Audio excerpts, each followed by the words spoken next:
So color affects us in so many ways, and I've been blessed to have a huge impact on some people's lives. I've got many stories like this, but my favorite one is this little girl who her life was completely changed with a can of paint. Can you believe that? So let me tell you the story. I had a client and I went into her bedroom. We were going to work on her bedroom. And I go in there and there's mom and dad's bed and there's the daughter's bed. And I'm like, this is kind of weird. Kid's 9 years old. I said, well, what's up with this? And she says, oh, she has nightmares from 9/11. Well, this was about 5 years after 9/11. So I thought that was kind of strange. I said, well, did she know anybody in the towers? No, she didn't. I said, okay, there's something up here. I knew that. But I just went along and I said, okay, when we're done with the master, I wanted to see the little girl's room. So we went in the little girl's room, and mom had done everything to make this the perfect little princess room for her little girl.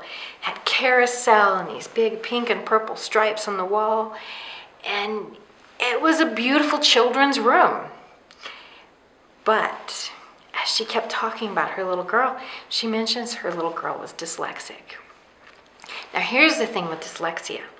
She had these big wide stripes on her wall like this. And dyslexia, they don't see straight lines. These lines were wavering. So this little girl was constantly seeing 9/11 in front of her.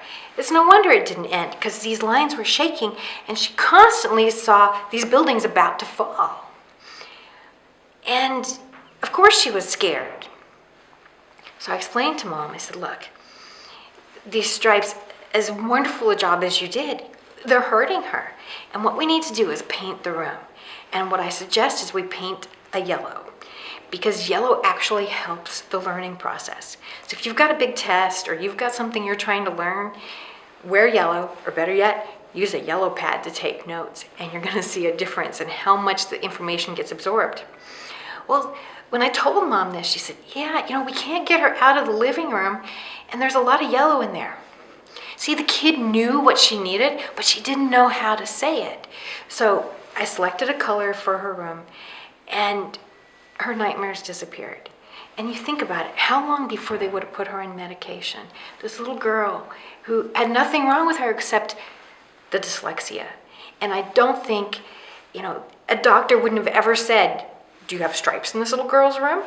It's not how they tick. They write prescriptions. And nobody would have ever dreamed to hire an interior designer to fix a little girl's nightmares. But it did work. So when you're looking at issues in your home, you want to look at them from a huge perspective. Don't just look at one element. Get a designer. Get somebody who understands the color, the shapes, the way things work in your house, and you will see huge changes in how you live and how you feel. If you have questions about how color can improve your life, you can find me at thecolorwhisperer.com. And this is Jeanette Chasworth saying, have a colorful day.